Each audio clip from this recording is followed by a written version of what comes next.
Accessibility options. सबसे पहले सीखते हैं एक्सेसिबिलिटी ऑप्शंस होता क्या है। Computer accessibility refers to the user friendliness of a computer system for all regardless of their disability. इसका मतलब होता है कंप्यूटर एक्सेसिबिलिटी आपका एक ऐसा ऑप्शंस है, एक ऐसा फीचर्स है जिसके वजह से जब आप कंप्यूटर चलाते हैं उसका फ्रेंडलीनेस बढ़ जाता है, यानी कंप्यूटर चलाने का जो वे होता है वो आपका चेंज हो जाएगा और आप बहुत ही आसानी से कंप्यूटर को एक्सेस कर सकते हैं। दोस्तों बेसिकली ये जो फीचर होता है वो आपका फिजिकली डिसेबल्ड या इम्पेयर्ड लोग होते हैं, जो आपके दिव्यांगजन होते हैं, उन लोगों के लिए ये फीचर डिज़ाइन किया गया है। हालांकि इसे यूज़ सभी कोई कर सकते हैं। ये जो सिस्टम है इसे हम लोग असिस्टिव टेक्नोलॉजी भी इसे कहा जाता है। तो इससे का मतलब क्या होता है कि इसमें आपका कंप्यूटर आपको कुछ असिस्ट करेगा, आपको हेल्प करेगा, जिससे कि आप बहुत ही आसानी से कंप्यूटर को यूज़ कर सके और जो फिजिकली इम्पेयर्ड जो दिव्यांगजन है वे लोग भी आसानी से कंप्यूटर को चला सके। सबसे पहले हम लोग अब सीखते हैं कि एक्सेसिबिलिटी ऑप्शंस को हम लोग लॉन्च कैसे करेंगे। तो जो आप विंडोज़ यूज़ करते हैं, विंडोज़ एक्सपी या फिर कोई भी विंडोज़, उसमें आपको स्टार्ट मेन्यू में जाना है, फिर कंट्रोल पैनल, और वहाँ पर एक्सेसिबिलिटी ऑप्शंस से आपको ऑप्शन मिल जाएगा और वहाँ से आप इसे एक्सेस कर सकते हैं। अब हम लोग जल्दी से सीखते हैं कि कौन कौन से आपको ऐसे ऑप्शंस मिलते हैं जिससे कि फिजिकली इम्पेयर्ड लोग भी कंप्यूटर को चला सकते हैं। सबसे पहला आपका दिया गया है कीबोर्ड टैब के बारे में बात करेंगे। तो कीबोर्ड टैब में आपको सबसे पहले दिया गया है स्टिकी कीज़। स्टिकी कीज़ का मतलब क्या होता है, ये एक ऐसा ऑप्शन आपको अवेलेबल है कंप्यूटर पे। जब आप इसे एक्सेस करते हैं तो इससे क्या होगा, जैसे कि आपका कैप्स लॉक बटन हो गया, जैसे कि आपका शिफ्ट बटन हो गया, आल्ट बटन हो गया, इस बटन को आप जब क्लिक करते हैं तो ये आपका तब तक यूज़ में रहेगा जब तक कि आप कोई और की को प्रेस नहीं कर पाए। जब तक कि आप कोई और की को प्रेस नहीं करेंगे तब तक ये बटन वो आपका क्लिक किया हुआ रहेगा। जैसे कि आपने शिफ्ट की दबाया और ये स्टिकी कीज़ में है तो इसका मतलब शिफ्ट की तब तक वर्क कर रहा है जब तक कि आप दूसरे बटन को नहीं दबा देते हैं। तो ये आपका स्टिकी कीज़ का ऑप्शन काम करता है। नेक्स्ट बात करते हैं फ़िल्टर कीज़। तो फ़िल्टर कीज़ का मतलब होता है एक ऐसा ऑप्शन माइक्रोसॉफ्ट विंडोज़ में मिलता है जिससे कि जो रिपीट किया हुआ की स्ट्रोक्स है वो सब इग्नोर किया जाता है। जैसे आप कुछ टाइपिंग कर रहे हैं और आप गलती से बार बार D D D D type कर दिए तो वो रिपीट हो रहा है तो इसको वो इग्नोर कर देगा। और एक तरह से आप मान लीजिए कि आपका जो कंप्यूटर टाइपिंग का जो वे है वो चेंज हो जाएगा और उससे आपका एरर कम होने लगेगा। तो ये आपका फ़िल्टर कीज़ में एक ऑप्शन देखने को मिलता है। नेक्स्ट है टूगल कीज़। टूगल कीज़ क्या होता है दोस्तों, ये माइक्रोसॉफ्ट विंडोज़ में एक स्पेशल तरह का ऑप्शन मिलता है जो कि बेसिकली फिजिकली इम्पेयर्ड में जो विज़न इम्पेयर्ड होते हैं और कॉग्निटिव डिसेबिलिटीज़ होते हैं, यानी कि जिसे देखने में प्रॉब्लम होता है, जो बहुत ही कम देख पाते हैं, वैसे लोगों के लिए टूगल कीज़ का ऑप्शन मिलता है। इससे क्या होता है कि जब आप कुछ ऐसे कीज़ जो स्पेशल कीज़ माने गए हैं, कैप्स लॉक हो गया, नेम लॉक हो गया या स्क्रॉल लॉक हो गया, इस तरह के की को जब आप प्रेस करते हैं तो वहाँ से आपका साउंड आएगा। देखिए जब वो लोग को दिखता नहीं है तो उन्हें पता कैसे चलेगा कि वो जो टाइपिंग कर रहे हैं वो उनका कैपिटल में टाइप हो रहा है या फिर वो उनका जो टाइप हो रहा है वो स्मॉल लेटर में। तो उससे क्या पता चलेगा, जब वो कैप्स लॉक दबाएंगे तो वह साउंड आएगा, इसका मतलब ये वो कैप्स लॉक दब चुका है। तो ये कुछ ऐसे ऑप्शंस टूगल कीज़ में उन लोगों को मिलते हैं। नेक्स्ट बात करते हैं साउंड टैब। तो साउंड टैब में बेसिकली आपको ऐसे फीचर्स मिलेंगे, वो फीचर्स जो कि सुनने में जिसको प्रॉब्लम होता है, जो आपके हियरिंग इम्पेयर्ड लोग हैं, उन लोगों के लिए ये सारे फीचर्स आते हैं। सबसे पहला फीचर हो गया आपका साउंड सेंट्री। साउंड सेंट्री का मतलब क्या हो गया, ये आपका फ्लैश करता है, ब्लिंक करता है टाइटल बार को, यानी कि जैसे कि कुछ ऐसे वार्निंग आया और वार्निंग की वजह से उन लोगों को तो साउंड आएगा नहीं, तो उन्हें पता कैसे चलेगा कि मुझे वार्निंग क्या आया है कंप्यूटर से। आप देखे होंगे जब आप कंप्यूटर चलाते हैं तो बीच बीच में जब कुछ एरर होता है तो वार्निंग आता है। तो वार्निंग के बारे में उन लोगों को कैसे पता चलेगा, तो उस समय क्या होगा, जो टाइटल बार होगा वे ब्लिंक करेगा। ब्लिंक मतलब फ्लैश करेगा, बार बार कभी दिखेगा कभी नहीं दिखेगा। इससे उन लोगों को समझ में आएगा कि कुछ एरर जरूर आ रहा है। तो ये साउंड सेंट्री का ऑप्शन उन्हें मिलता है। फिर शो साउंड्स, ये आपका एक स्पेशल तरह का इंस्ट्रक्शन होता है। वे उस इंस्ट्रक्शंस पे काम करते हैं कि जो एप्लीकेशंस साउंड से रिलेटेड हो, जो साउंड से रिलेटेड एप्लीकेशंस होते हैं उनमें ये सारे ऑप्शंस को यूज़ किया जाता है। नेक्स्ट आते हैं डिस्प्ले टैब। डिस्प्ले टैब जो होता है वो आपका जो विज़न इम्पेयर्ड लोग हैं, जिन्हें देखने में प्रॉब्लम होता है, वे लोग डिस्प्ले टैब को यूज़ करके अच्छे से कंप्यूटर का यूज़ करते हैं।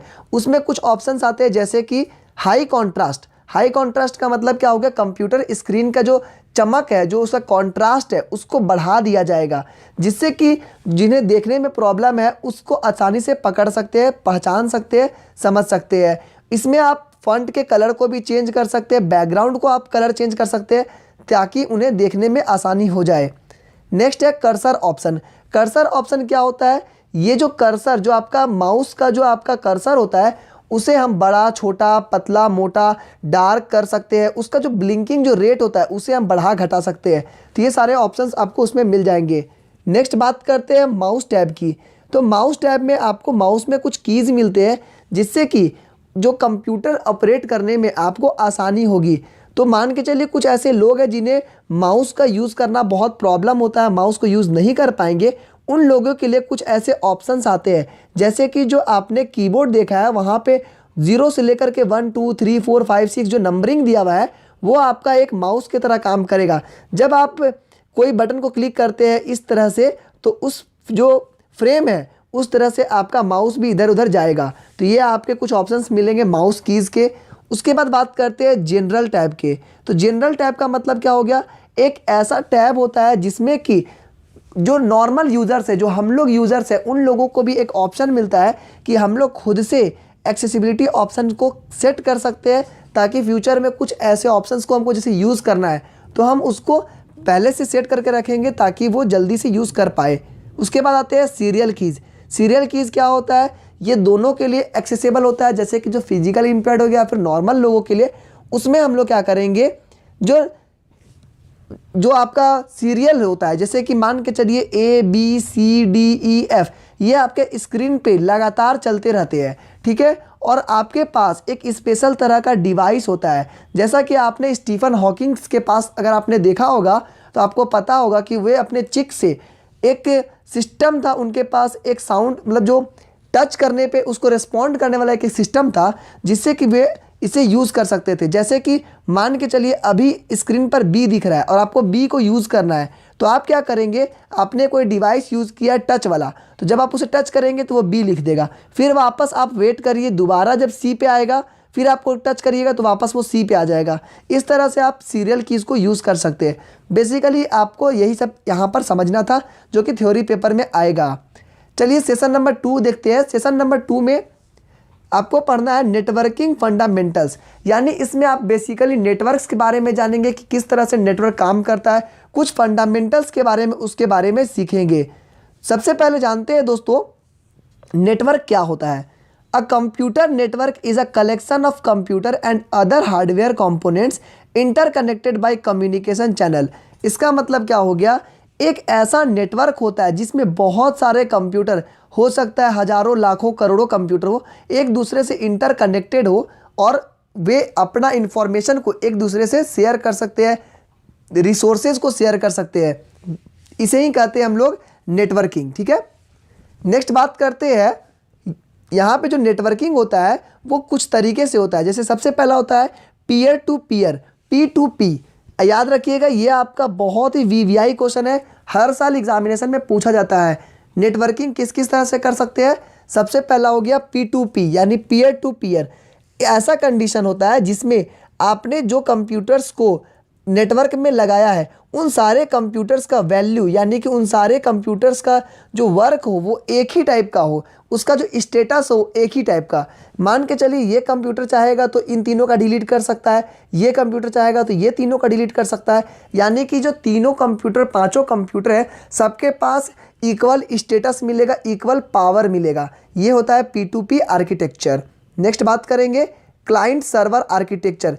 ये बहुत ही फेमस होता है और आज के ज़माने में दोस्तों बात करें तो ये सबसे ज़्यादा यूज़ होता है क्लाइंट सर्वर आर्किटेक्चर। इस कंडीशन में क्या होता है कि यहाँ पर आपका एक सर्वर होता है। सर्वर मतलब कि ये जो मेन कंप्यूटर होता है, मेन कंप्यूटर होगा और इससे अटैच करके बहुत सारे छोटे छोटे कंप्यूटर्स होते हैं, उसे हम लोग अटैच कर देते हैं। तो यहाँ पर आपका मेन इंफॉर्मेशन को सेव किया जाता है और इससे सारे कंप्यूटर्स उसको एक्सेस करते हैं। तो बेसिकली जब आप बात करेंगे तो ये जो कंप्यूटर होता है इसके पास सारा पावर होता है, ठीक है, यानी इसके पास सारा ऑथेंटिसिटी होती है। तो यहाँ पर आपको याद रखना है कि एक आपका क्लाइंट सर्वर होता है, दूसरा आपका सर्विस प्रोवाइडर होता है। तो जो आपको मेन कंप्यूटर के बारे में बात करी है वो हो गया आपका सर्विस प्रोवाइडर, उसके बाद जो सेकेंड वाला हो गया जो आपका, उसे कहेंगे हम लोग क्लाइंट सर्वर, ठीक है। क्लाइंट सर्वर समझ में आ गया, जो आपका कंप्यूटर्स यूज़ कर रहा है। नेक्स्ट बात करेंगे नेटवर्क्स के बारे में। तो यहाँ पर बेसिकली आपके दो तरह के नेटवर्क्स बहुत ज़्यादा कॉमनली यूज़ होते हैं, वो है लैन और वैन। याद रखिएगा यहाँ पर जितने भी टॉपिक्स मैं आपको बता रहा हूँ सारा वीवीआई है, एकदम डायरेक्ट क्वेश्चंस आपके बोर्ड में पूछे जाते हैं। तो यहाँ पर आपको जानना है लैन और वैन के बारे में। दो तरह का नेटवर्क्स होता है, ठीक है। वहाँ पर हम लोगों ने देखा कनेक्शंस के बारे में। इसके बाद अब बात करेंगे दो तरह का नेटवर्क्स होता है।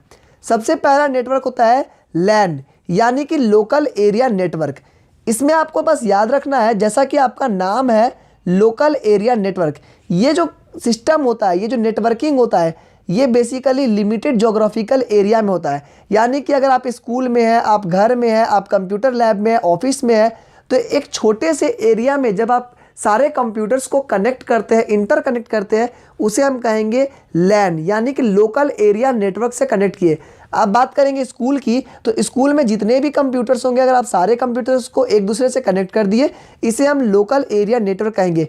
इसका जो दायरा होता है, ज्योग्राफिकल कंडीशंस होते हैं, वो बहुत ही ज़्यादा कम होते हैं, कुछ ही एरिया में ये फैला हुआ होता है। नेक्स्ट बात करेंगे वाइड एरिया नेटवर्क की।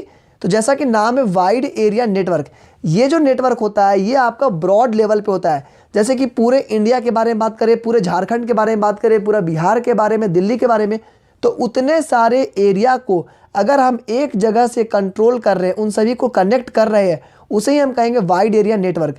तो जो आप इंटरनेट चला रहे हैं वो सब वाइड एरिया नेटवर्क में आता है, क्योंकि आप एक दूसरे से पूरे दुनिया से कनेक्टेड है। और जब आप अपना वाईफाई सिग्नल किसी दोस्त को देते हैं तो वो जो कनेक्शन हो गया वो लोकल एरिया में आ जाता है, क्योंकि वो आप बस दोस्त को वाईफाई दे रहे हैं, ठीक है। तो यहाँ पे समझ में आया, वाइड एरिया नेटवर्क का मतलब हो गया बहुत ही बड़ा एरिया में होगा, और लोकल एरिया का मतलब हो गया जो कुछ छोटे एरिया में जो नेटवर्क्स को यूज़ करते हैं। नेक्स्ट बात करते हैं इंटरनेट की। तो इंटरनेट का मतलब क्या होता है? Internet is a global system of interconnected computer networks that use the standard internet protocol suite to serve billions of users worldwide। इसका मतलब क्या हो गया? इंटरनेट का मतलब हो गया एक ऐसा ग्लोबल सिस्टम है जिसमें लाखों करोड़ों कंप्यूटर्स, मोबाइल्स सब एक दूसरे से कनेक्टेड है, और इसका स्टैंडर्ड प्रोटोकॉल होता है, मतलब इसके कुछ रूल्स और रेगुलेशंस होते हैं। उसी रूल्स और रेगुलेशंस पे सारे कंप्यूटर, सारे मोबाइल जो इंटरकनेक्टेड होते हैं। तो आपको याद रखना है the internet is a global system of interconnected computer networks. बहुत सारा जो कंप्यूटर नेटवर्क्स जब आप इंटरकनेक्ट करते हैं जब पूरी दुनिया को, तब आप उसे इंटरनेट कहते हैं, ठीक है। यहाँ पर बात करेंगे इंटरनेट की, तो यहाँ पे नेटवर्क देने वाला बहुत सारा हो सकता है, या तो वो प्राइवेट हो, या तो पब्लिक हो, एकेडमिक्स हो, इस तरह के कोई भी नेटवर्क दे सकते हैं, और कोई भी इंटरनेट से जुड़ सकते हैं, ठीक है। तो सभी कुछ को जोड़ेंगे तो आप इसे इंटरनेट कहेंगे। उसी के साथ आपको पढ़ना है वर्ल्ड वाइड वेब, WWW बोलते हैं उसे, या तो W3 बोलते हैं, या फिर उसे वेब बोलते हैं। ये क्या होता है? ये आपका इंटरलिंक्ड हाइपर टेक्स्ट डॉक्यूमेंट होता है। इसे हम लोग कंप्यूटर के थ्रू, इंटरनेट के थ्रू एक्सेस कर सकते हैं। इसमें हम लोग वेब ब्राउज़र में जब जाएंगे तो हम लोग टेक्स्ट, इमेज, वीडियोस, मल्टीमीडिया, किसी भी चीज़ को हम लोग वहाँ पर यूज़ कर सकते हैं। जैसे कि आपको मैं एक एग्जांपल से समझाता हूँ। यहाँ पर बहुत सारे कंप्यूटर्स जब एक दूसरे से कनेक्ट है तो आप इसे क्या कहेंगे? इंटरनेट कहेंगे। क्यों? एक दूसरे से सब जब कनेक्ट है तो उसके कहेंगे हम लोग इंटरनेट। लेकिन जब आप WWW के बारे में बात करते हैं तो ये आपका बेसिकली वेब पेज के बारे में बात कर रहा है कि वो कहाँ पर आपको जाना है। जब आप इससे कुछ एक्सेस करेंगे, कुछ आप डेटा मांगेंगे, तो वो डेटा को किस तरह से दिखाएगा? तो वो सारा डेटा WWW डॉट से शुरू होकर के कोई भी एड्रेस पे डेटा आता है। तो सारा जो डेटा होता है वो WWW, W3 या फिर उसे वेब के थ्रू ट्रांसमिट होता है एक जगह से दूसरे जगह पे। उसे ही हम लोग हाइपर लिंकिंग टेक्नोलॉजी से हम लोग करते हैं, ठीक है। नेक्स्ट है, अब हम लोग बात करेंगे कि एडवांटेजेस क्या क्या होते हैं नेटवर्किंग के। तो जब आप नेटवर्किंग करते हैं तो उसमें आपका सबसे पहला एडवांटेज होता है डेटा शेयरिंग। आप डेटा को एक जगह से दूसरे जगह पे शेयर कर सकते हैं। जैसा कि हम यहाँ पे यूट्यूब में वीडियो बना रहे हैं, तो यहाँ का सारा डेटा को हम चाह रहे हैं, तो आप मेरे सारे वीडियोस को देख रहे हैं, इसका मतलब क्या हो गया, हम डेटा को शेयर कर रहे हैं। अभी आपको मैं पीडीएफ जो दे रहा हूँ वो क्या हो गया, फाइल ट्रांसफ़र।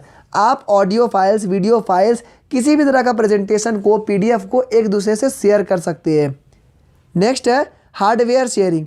हो सकता है आपके ऑफिस, आपके स्कूल में एक ही प्रिंटर हो लेकिन बहुत सारा कंप्यूटर हो, तो आप क्या करेंगे, सेम प्रिंटर को अलग अलग कंप्यूटर के साथ कनेक्ट कर देंगे, तो एक ही प्रिंटर, एक ही हार्डवेयर को आप बहुत सारे कंप्यूटर के थ्रू एक्सेस कर सकते हैं। इसे कहेंगे हार्डवेयर शेयरिंग। उसके बाद बोलेंगे इंटरनेट एक्सेस शेयरिंग। यहाँ पर भी आप लोगों ने देखा होगा, आपके पास एक मोबाइल फ़ोन होता है, उसमें आपने इंटरनेट भराया और अपने दोस्त लोग को वाईफाई सिग्नल के थ्रू इंटरनेट दे देते हैं, तो वो क्या हो गया, एक सिंगल इंटरनेट कनेक्शन परचेज किए और उसको शेयर कर दिए सारे दोस्त को, सारे फैमिली मेम्बर्स को, तो इसे कहेंगे इंटरनेट एक्सेस को भी हम शेयर कर सकते हैं। उसी तरह से नेटवर्क बेस्ड एप्लीकेशंस, कुछ एप्लीकेशंस होते हैं जो नेटवर्क पे बेस्ड होते हैं। जैसे आप पबजी खेलते हैं, आप जो फ्री फायर गेम खेलते हैं, वो सारा नेटवर्क बेस्ड है, बिना नेटवर्क के वो गेम नहीं चलेंगे। तो कुछ आपके जो फंक्शंस होते हैं, वो वीडियो कॉलिंग हो गया, चैट हो गया, ईमेल हो गया, वो सारा नेटवर्क पे बेस होता है, तो आपका नेटवर्क से ये सारे फंक्शंस को भी एक्सेस कर सकते हैं। नेक्स्ट है getting access to the internet. अब बात करेंगे दोस्तों, इंटरनेट को हम लोग एक्सेस कैसे कर सकते हैं। तो इंटरनेट को एक्सेस करने के लिए सबसे पहला ज़रूरी चीज़ है कि आपके पास कोई सर्विस प्रोवाइडर होना चाहिए। इंटरनेट सर्विस प्रोवाइडर यानी कि आपके पास इंटरनेट को देने वाला कोई व्यक्ति या कोई ऑर्गेनाइजेशन होना चाहिए। इस कंडीशन में जब बात करें इंडिया की, तो इंडिया में बीएसएनएल, भारत संचार निगम लिमिटेड, एयरटेल, जियो, वोडाफोन, ये सारे जो आपका ऑपरेटर्स है, ये आपको इंटरनेट प्रोवाइड करते हैं, आपके मोबाइल को इंटरनेट की दुनिया से जोड़ते हैं, तो इसे कहेंगे हम लोग इंटरनेट सर्विस प्रोवाइडर। यही लोग हम लोग इंटरनेट के सर्विस को प्रोवाइड करते हैं, ठीक है। उसके बाद है इंटरनेट सर्विस प्रोवाइडर, जो आईएसपी होता है, उसे हम लोग किस तरह से एक दूसरे से लॉगिन करते हैं। तो an internet service provider, ISP is an organisation which provides you the access to the internet via dial up using modem और डायरेक्ट हार्ड वायर और वायरलेस कनेक्शन। यहाँ पर क्या होता है, जो आईएसपी है, जो इंटरनेट सर्विस प्रोवाइडर, जो आपको इंटरनेट देंगे, वे आपको किस तरह से इंटरनेट देंगे। हो सकता है वो आपको डायल अप कनेक्शन यानी कि मॉडेम से दे, या फिर आपको डायरेक्ट आपके घर में तार लाए और आपके कंप्यूटर में तार को बिछा करके तार को कनेक्ट कर दे, या फिर आपको वायरलेस कनेक्शन, जैसे कि आप मोबाइल टेलीफोन को देखते हैं, वायरलेस कनेक्शन, वाईफाई सिग्नल से भी आप इंटरनेट को एक्सेस कर सकते हैं। तो इस तरह से आप आईएसपी आपको इंटरनेट देता है। अब बात करते हैं मॉडेम की। मॉडेम क्या होता है, मॉडेम एक ऐसा डिवाइस होता है जो एनालॉग सिग्नल को डिजिटल में कन्वर्ट करता है और फिर जो डिजिटल सिग्नल है उसको वापस एनालॉग सिग्नल में करता है।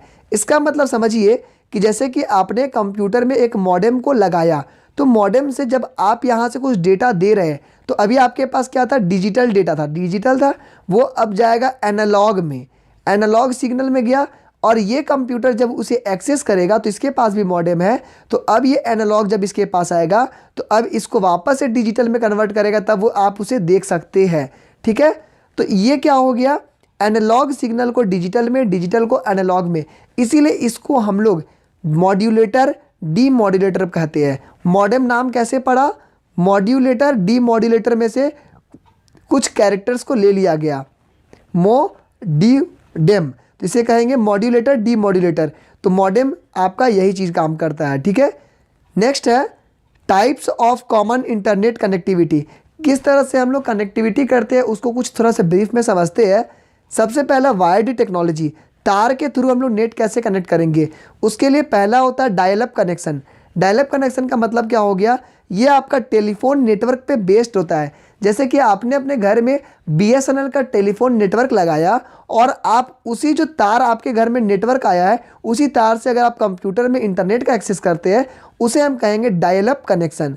बेसिकली ये आपका एक डायल अप जो कॉल करते हैं उस फीचर पे ये काम करता है, इसीलिए इसका नाम पड़ा डायल अप कनेक्शन, और ये बहुत ही ज़्यादा स्लो होता है, ठीक है, याद रखिएगा। उसके बाद आता है डीएसएल।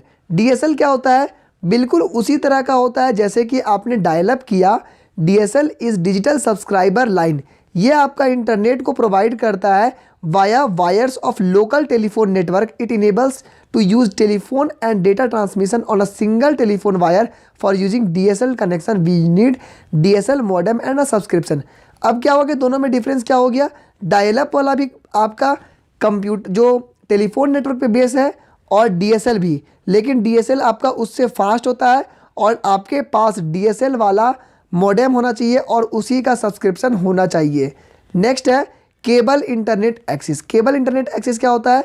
ये भी बेसिकली वायर्ड जो टेक्नोलॉजी पहले आपने देखा उसी तरह का है, लेकिन ये वाला आपका कंप्यूटर के CPU में डायरेक्टली कनेक्ट होगा विदाउट एनी टेलीफोन।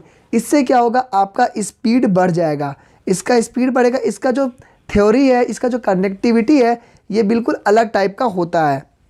नेक्स्ट है data transfer on the internet. Data किस तरह से ट्रांसफ़र होता है इंटरनेट पे, इसे हम लोग पहले सीखते हैं। तो जो डेटा होता है वो आपका इंटरनेट पे छोटे छोटे पैकेट्स में ट्रांसफ़र होता है। मान के चलिए आप 5 MB का एक गाना है, इसे आप अपने दोस्त को भेजना चाहते हैं, तो ये डायरेक्टली 5 MB का गाना नहीं जाएगा, ये आपका छोटे छोटे टुकड़ों में बट जाएगा। हो सकता है ये आपका 1-1 MB के 5 पार्ट बने, आधा MB के 10 पार्ट बने। इस तरह से ये छोटे छोटे टुकड़े में टूट जाएगा और ये टुकड़ा एक एक करके जाएगा और हर टुकड़े के ऊपर जो आपका जो एक पैकेट है उसके ऊपर कुछ कोडिंग हो जाएगा और उस कोड में ये बताया जाएगा ये कोड कहाँ पर जाना है, किसके पास जाएगा और इसमें क्या रखा हुआ है, कौन सा नंबर का है। ठीक है, ये सारी चीज़ें जानकारी उस पर बताया जाएगा। उसके बाद काम क्या होता है कि आप जिसको भेज रहे हैं उसके पास छोटे छोटे टुकड़े में सारे चीज़ें आती है और मान के चलिए कि जो टुकड़ा आया है आपके पास उसमें से कुछ ऐसे चीज़ें फाइल मिसिंग है, गलती से नहीं आ पाया, तो वो करप्ट कर जाएगा और आप अपने फ्रेंड को, आप अपने दोस्त को दोबारा बोलेंगे कि मुझे वापस से भेजो क्योंकि ये करप्ट कर गया। तो जब सारे टुकड़े पहुंच जाएंगे डेस्टिनेशन पे तो वहाँ पर क्या होता है, सारे को असेंबल किया जाता है और जैसा कि आपको पता है कि सभी के ऊपर लिखा गया है कौन सा डेटा कहाँ का है, कौन सा नंबर का है, सभी कुछ सीरियल वाइज असेंबल हो जाएंगे और फिर आपका डेटा आपके ओरिजिनल फॉर्म पे आपको मिल जाएगा। तो ये कुछ प्रोसेस होते हैं। सेशन नंबर 3 में आपको पढ़ना है introduction to instant messaging. Instant messaging IM क्या होता है? ये आपका बेसिकली एक ऐसा फीचर होता है जिससे कि आप एक दूसरे से इंटरनेट पे बात कर सकते हैं, आप चैट कर सकते हैं। ये मैसेजिंग का एक टेक्नोलॉजी होता है। जैसे कि आप मोबाइल में एक दूसरे को मैसेज भेजते हैं, व्हाट्सएप पे भेजते हैं, उसी तरह से इंस्टेंट मैसेजिंग भी आपका एक फीचर होता है। ये बिल्कुल आपके कंप्यूटर मोबाइल में SMS भेजते उसी तरह से होता है। यहाँ पर आप ऑडियो कॉल कॉन्फ्रेंस कर सकते हैं, वीडियो कॉलिंग कॉन्फ्रेंसिंग कर सकते हैं, फाइल ट्रांसफ़र भी कर सकते हैं। यहाँ पे no limited to documents, spreadsheet, audio files, कुछ ही भी चीज़ को, कोई भी फाइल्स को आप भेज सकते हैं और आप मैसेज की हिस्ट्री को भी देख सकते हैं कि कब तक आपने मैसेज भेजा, क्या क्या भेजा है। बेसिकली अगर आप बात करें इंस्टेंट मैसेजिंग की तो आप इसे व्हाट्सएप से कंपेयर करेंगे तो आप बोलेंगे कि बिल्कुल सेम टू सेम डिट्टो वही चीज़ है। ठीक है, इंस्टेंट मैसेजिंग सर्विस क्या क्या होता है? इसमें आपको बेसिकली 2 तरह के सर्विस होते हैं। एक होता है एप्लीकेशन बेस, यानी कि इसमें आप जैसे व्हाट्सएप डाउनलोड किए है उस तरह से आप कोई एप्लीकेशन डाउनलोड करेंगे। वहाँ पर आप Google talk, Yahoo messenger, Skype, Windows live messenger, Rediff ball, इस तरह से आप कुछ एप्लीकेशंस को डाउनलोड करेंगे और उस एप्लीकेशन से आप इंस्टेंट मैसेजिंग को यूज़ कर सकते हैं। यहाँ पे एक और ऑप्शन मिलता है वेब बेस्ड। इसमें आप बिना एप्लीकेशन, बिना सॉफ्टवेयर को डाउनलोड किए भी आप गूगल क्रोम पे, फायरफॉक्स में आप वहाँ जा कर के, आप सफारी ब्राउज़र पे जा कर के एक दूसरे से आप इसे यूज़ कर सकते हैं। इसमें आपका MSN वेब मैसेंजर आता है, याहू मैसेंजर फॉर वेब आता है, मीबो आता है, IMO आता है। इन सारे चीज़ों को यूज़ करके आप इंस्टेंट मैसेजिंग को यूज़ कर सकते हैं। नेक्स्ट है creating an instant messaging account. किस तरह से आप इंस्टेंट मैसेजिंग अकाउंट को आप कर सकते हैं क्रिएट?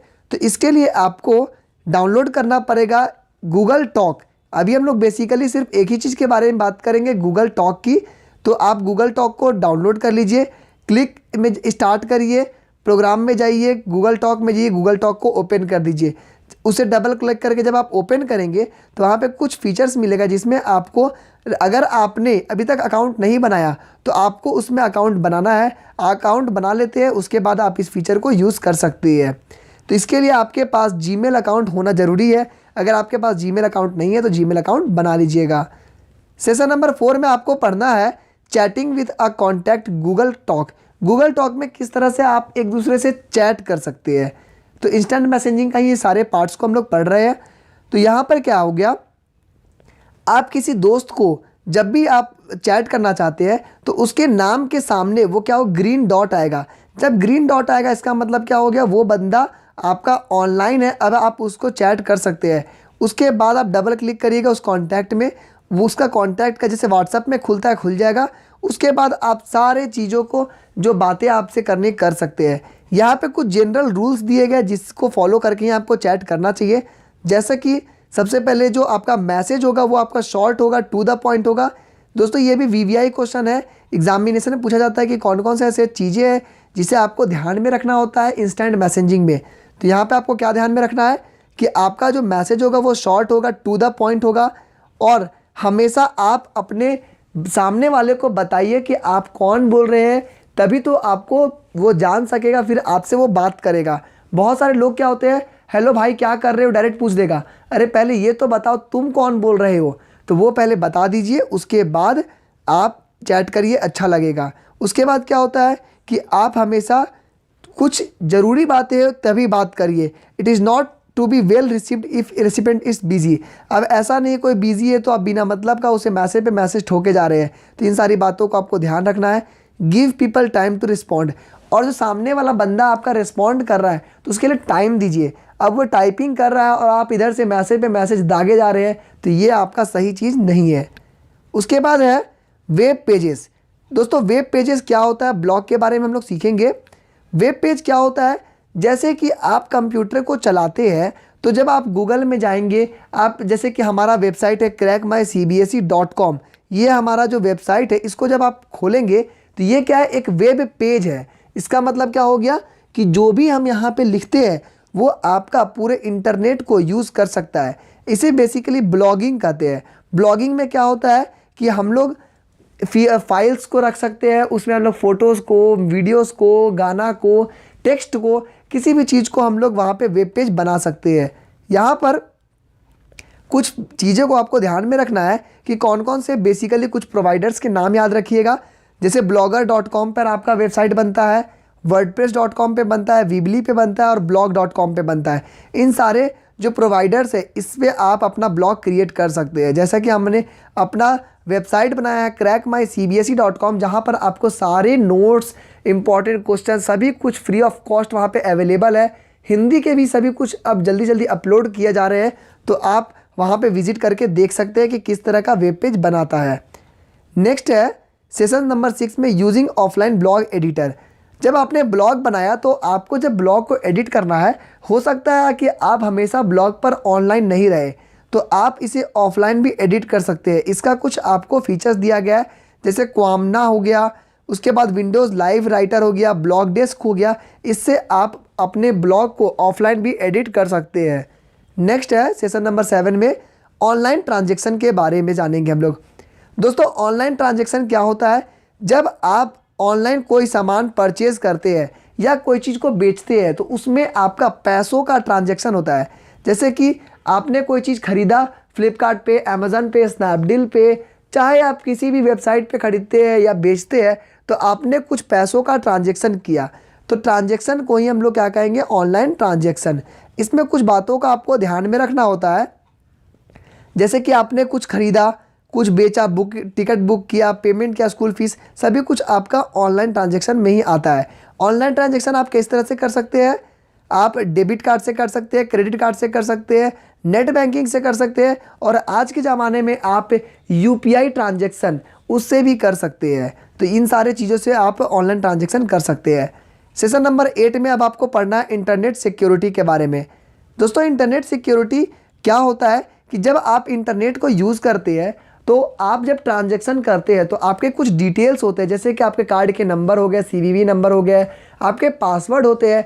उन सारे चीज़ों को आपको क्या करना होगा कि सेफ रखना पड़ेगा, वरना आपके अकाउंट से पैसे कट सकते हैं और आगे कोई फ्रॉड हो सकता है। तो इसके लिए हम लोग क्या करेंगे, इंटरनेट सिक्योरिटी का क्लास करेंगे। तो इंटरनेट सिक्योरिटी कैसे होता है, बेसिकली ये एक ऐसा चीज़ होता है जिससे साइबर अटैक्स जो होता है, जो साइबर क्राइम होता है, आप उससे बच सकते हैं। तो यहाँ पर सबसे पहले उसको बचने से पहले जानते हैं कि किस किस तरह से हम लोग फंस सकते हैं। तो हमारे पास कुछ चीज़ें होती है, जैसे ऑनलाइन जब आप ट्रांजैक्शन करते हैं तो वहाँ पे सबसे पहला आपका जो प्रॉब्लम होता है फिशिंग का। फिशिंग का मतलब क्या होता है कि ये आपसे झूठ बोल करके, आपको बरगला करके, बहुत ही बहाना बना करके आपके जो डिटेल्स है उसको ले लेता है। जैसे कि आपके डेबिट कार्ड का नंबर, क्रेडिट कार्ड का नंबर, इन सारे चीज़ों को आपको झूठ बोल करके, जैसे कि हम बैंक का एम्प्लॉय है, ये सारी बातें बोल करके आपके डिटेल्स को ले लेता है। इसे कहेंगे फिशिंग, यानी कि झूठ बोल करके आपके इन्फॉर्मेशन को ले लेने का। उसके बाद है ईमेल स्पूफिंग। ईमेल स्पूफिंग क्या होता है कि बेसिकली ऑफिशियल ईमेल एड्रेस के जैसा ही एक नकली ईमेल एड्रेस ये लोग बनाते हैं और उसमें आपको भेजते हैं ईमेल, और जो कंटेंट भेजते हैं वो सारा स्पैम होता है। उसमें कुछ चीज़ें होती है जो वायरस होती है और उससे आपका सारा डेटा लीक हो सकता है। तो ये भी आपका चीज़ होता है। नेक्स्ट होता है चैट स्पूफिंग। चैट स्पूफिंग में क्या होता है कि यहाँ पर फेक अकाउंट्स बनाए जाते हैं, फेक आइडेंटिटी होता है, फेक इंस्टाग्राम, फेक आपका फेसबुक अकाउंट बनेगा और उसके बाद आपसे बात करके, आपसे लड़का का लड़की का कोई अकाउंट बना करके बात करके सारे डिटेल्स को ले लिया जाता है। तो इस तरह से आप जान सकते हैं कि आप कहाँ कहाँ पर फंसने के चांसेस है। उससे पहले अब हम लोग सीखते हैं कि किस तरह से हम लोग बच सकते हैं। तो बचने के लिए सबसे पहला उपाय होता है कि आपका जो पासवर्ड होगा वो आपका बहुत ही ज़्यादा स्ट्रांग होना चाहिए। तो स्ट्रांग पासवर्ड के लिए क्या क्या नियम बनाया गया है उसे आप ध्यान में दे दीजिए। ये आपका एग्जामिनेशन में क्वेश्चन पूछा गया है कि क्या क्या क्राइटेरिया होते हैं एक स्ट्रांग पासवर्ड बनाने के लिए। तो एक स्ट्रांग पासवर्ड के लिए आपको ध्यान रखना है कि आपका जो लेंथ होगा पासवर्ड का वो आपका 12 से 14 कैरेक्टर का होगा। यानी जितना लंबा आप पासवर्ड बनाइएगा उतना आपके लिए बेनिफिट होगा, उतना क्रैक करना बहुत ज़्यादा मुश्किल हो जाएगा। और ध्यान रखिएगा कि जो पासवर्ड होगा उसमें रिपीटेटिव वर्ड्स को कम यूज़ करिए। यूज़र नेम, पेट नेम, अपना नाम, पापा का नाम, ये सारा चीज़ को कम यूज़ करिए क्योंकि इसको प्रेडिक्ट करना आसान हो जाता है। उसके बाद इसमें आपको नंबर्स, सिंबल्स, सभी कुछ को यूज़ करना चाहिए। Capital letter, lower letters, lower case को जब आप यूज़ करते हैं तो पासवर्ड को क्रैक करना और भी ज़्यादा मुश्किल हो जाता है। Avoid using same password for multiple sites. एक ही पासवर्ड को हज़ारों लाखों साइट्स में मत यूज़ करिए। आप ध्यान दीजिए, हमेशा अलग अलग रखिए ताकि आपको खतरा होने का चांसेस कम होगा। Avoid using something that the public और workmate know you strongly like और डिसलाइक।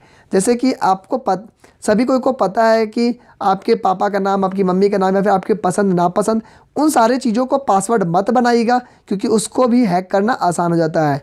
उसके बाद दोस्तों आपको करना क्या है, backup of your data. Data जो भी आपके पास है आप उसका बैकअप ले लीजिए, या तो सीडी में ले लीजिए या तो आप इंटरनेट पे ले लीजिए, पेन ड्राइव में लीजिए, ताकि जब कुछ प्रॉब्लम होता है तो आपका डेटा नहीं जाएगा, डेटा आपके पास रहेगा।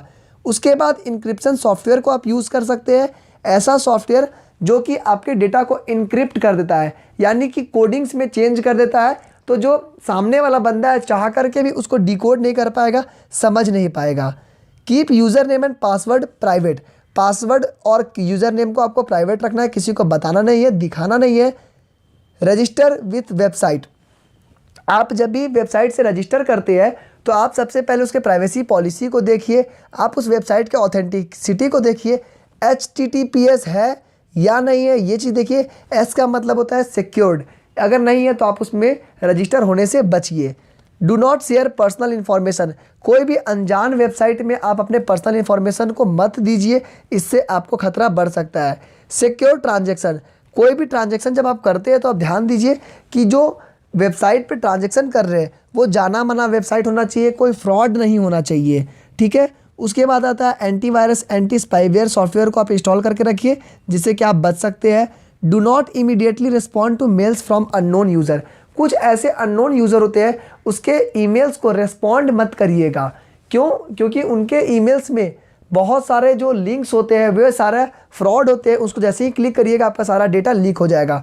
हम लोगों के पास ऐसे हज़ारों ईमेल आते रहते हैं हमेशा, जिसमें ऐसे ऐसे लालच दिए जाते हैं जिसको कि आप लालच में आकर के क्लिक कर देंगे, लेकिन हम लोग क्या करते हैं उन सारे ईमेल्स को ओपन तक नहीं करते हैं क्योंकि उसमें बहुत सारे लिंक्स फ्रॉड होते हैं। उसके बाद आपको क्या करना है, फायरवॉल को आपको इंस्टॉल करके रखना है जिससे कि आपका कंप्यूटर सिक्योरिटी बढ़ जाएगा।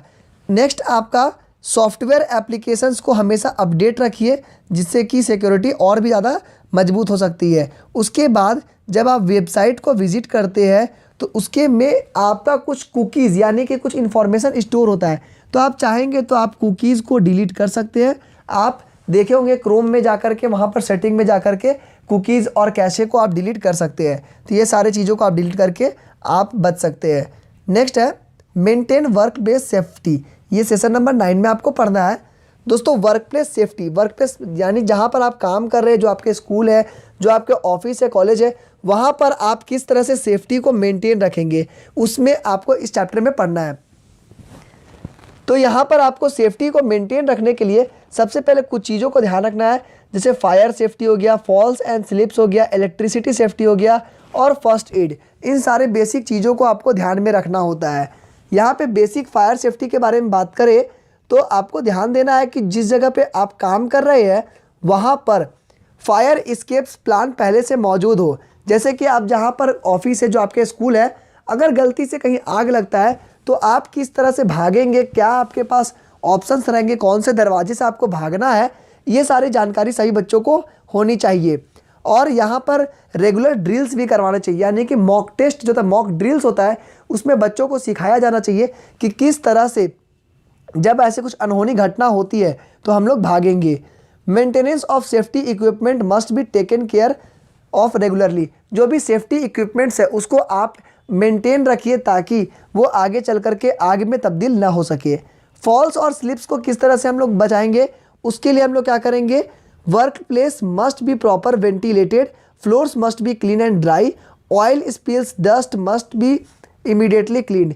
यानी कि आप गिरने वरने से कैसे बचेंगे, तो इसके लिए क्या होगा कि आपके जो फ्लोर होंगे उनको साफ़ रखना चाहिए, ऑयल हो गया, डस्ट हो गया, उसको हमेशा साफ़ सुथरा रखना चाहिए। इलेक्ट्रिसिटी सेफ्टी क्या करना चाहिए, इसके लिए आपका हमेशा इलेक्ट्रिसिटी जो इक्विपमेंट्स खरीद रहे हैं उसको हमेशा एक अच्छा कंपनी का खरीदिए, एक रिकॉग्नाइज्ड ऑर्गेनाइजेशन से खरीदिए ताकि आपका फेलियर होने का चांसेस कम होगा। Take care that the outlet circuit should not be overloaded, overload मत करिए वरना आग लगने का चांसेस बढ़ जाता है। सेशन 10 में पढ़ना है prevent accidents and emergencies, accident और इमरजेंसी को आप किस तरह से प्रिवेंट करेंगे।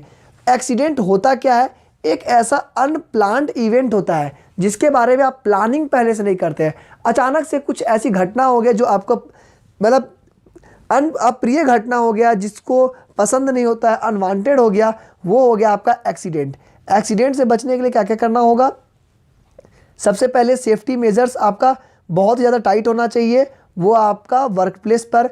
उसी के साथ immediately call the medical team for an injury, stay alert, pay attention to and follow emergency drills. ये सारे चीज़ों से आप अपना सेफ्टी को मेंटेन कर सकते हैं।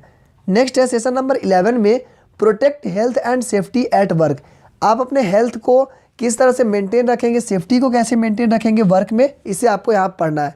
सबसे पहले आपको ध्यान देना है कि जो वर्क स्टेशन जहाँ पे आप काम कर रहे हैं वहाँ पर सफिशिएंट स्पेस है या नहीं है। स्पेस अच्छा होना चाहिए जहाँ पर आप कंफर्टेबल होकर के बैठ करके काम कर सके, जिससे कि आपका जो हेल्थ है वो अच्छा मेंटेन रहेगा। उसके बाद एडिक्वेट लाइटिंग होना चाहिए क्योंकि आपके आँखों पर जोर नहीं पड़ेगा। उसके बाद windows fitted with adjustable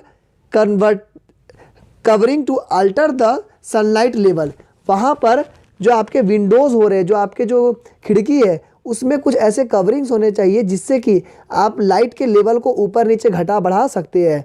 B spacious enough when an work station is shared by more than one person. आपको हमेशा ध्यान रखना चाहिए कि स्पेशियस होना चाहिए ताकि कोई घटना घटती है तो आपको भागने में आसानी होती है। द डिस्प्ले स्क्रीन शुड, अब बात करेंगे दोस्तों कुछ चीज़ों के बारे में, कंप्यूटर के बारे में, तो वहाँ पे जो आपका स्क्रीन है वो आपका जो कैरेक्टर्स है वो वेल डिफाइंड होना चाहिए। आपका जो साइज होगा, उसका कलर होगा, उसका स्पेसिंग होगा, उसको आपको ध्यान रखना चाहिए। जैसे कि आप देख रहे हैं जिस PDF में मैं आपको पढ़ा रहा हूँ, इसका स्पेसिंग आपका मेंटेन किया गया है, इसका 2 वर्ड्स के बीच में मेंटेन किया गया, कलर को अच्छे से चुना गया है और जो फॉन्ट चुने हैं ताकि आपको पढ़ने में आसानी हो। नेक्स्ट है have easily adjustable brightness and contrast. आपके जो डिस्प्ले होंगे उसका ब्राइटनेस कॉन्ट्रास्ट को इजीली आप एडजस्ट कर सकते हैं। Tilt and swivel easily to switch the user. इसका मतलब क्या हो गया कि जो आपका जो डेस्कटॉप है उसको आप टिल्ट कर सके अपने लेवल पे, जिससे कि आप आसानी से यूज़ कर सके। तो ये सारे डिस्प्ले के कुछ बातें रह गई। कीबोर्ड के बारे में बताया गया है कि जो कीबोर्ड है उसमें आप टिल्ट कर सके, यानी कि कीबोर्ड को झुका सके, और जो वर्ड्स है जो कीज़ है वो सारे कीज़ आपके अच्छे से काम करने चाहिए। द वर्क सरफेस शुड, अब वर्क सरफेस के बारे में बात करेंगे तो वहाँ पर आपका स्पेस अच्छा होना चाहिए, साइज अच्छा होना चाहिए, स्क्रीन, कीबोर्ड, इस सारे चीज़ों को अरेंज करने का जगह होना चाहिए। वर्क प्लेस इवैक्यूएशन, इसका मतलब होता है कि जब कोई घटना होती है तो भागने का, इवैक्यूएशन, वहाँ से निकलने का चांसेस कैसे हो, किस तरह से हम लोग जाएंगे। तो सबसे पहले आपको वहाँ पर एन इवैक्यूएशन पॉलिसी को बनाना चाहिए, यानी कि जो टीम के लीडर होंगे उन टीम के लीडर को सभी लोगों को बताना होगा कि किस तरह से जब कोई घटना होगी तो हम लोग भागेंगे, क्या क्या हमारी पॉलिसी होगी, इन सारे चीज़ों पे मॉक ड्रिल होना चाहिए। उसके बाद है organisation must have designated assembly point for emergencies. जब कोई इमरजेंसी होगा तो वहाँ से भागने के बाद लोग कहाँ पर जाएंगे, किस जगह पर मीटअप करेंगे, उन सारे चीज़ों के बारे में जानकारी होना चाहिए। बडी सिस्टम होना चाहिए, इसका मतलब क्या हो गया कि ग्रुपिंग्स होना चाहिए कि लोग एक दूसरे को कैसे हेल्प करेंगे उस समय में, उस कंडीशन में, और किस तरह से वे लोग आगे इवैक्यूएट करेंगे। फ्लोर प्लान्स पहले से बने होने चाहिए, असेंबली एरियाज़ पहले से बने होने चाहिए। उसके बाद पीरियोडिक इवैक्यूएशन ड्रिल्स होना चाहिए। अक्सर आप लोगों को प्रैक्टिस करते रहना चाहिए कि जब ऐसे घटना होगी तो कैसे भागेंगे, इसको लेकर के कुछ ड्रिल्स होते रहना चाहिए। अब नेक्स्ट बात करेंगे हेल्दी लिविंग की। हेल्दी लिविंग का मतलब क्या हो गया दोस्तों, a healthy body has a healthy mind. अगर आपका बॉडी हेल्दी है तो आपका माइंड भी हेल्दी होगा। तो ये आपको बेसिकली ध्यान रखना है। तो इसके लिए आपको करना क्या होगा, healthy eating, physical activities, stress management, healthy mind और साउंड स्लीप, इन सारे चीज़ों को आप ध्यान में रखिएगा। अगर आप अच्छे से सोते हैं, आपका माइंड हेल्दी है, आपका स्ट्रेस मैनेजमेंट ठीक है, फिजिकल एक्टिविटीज़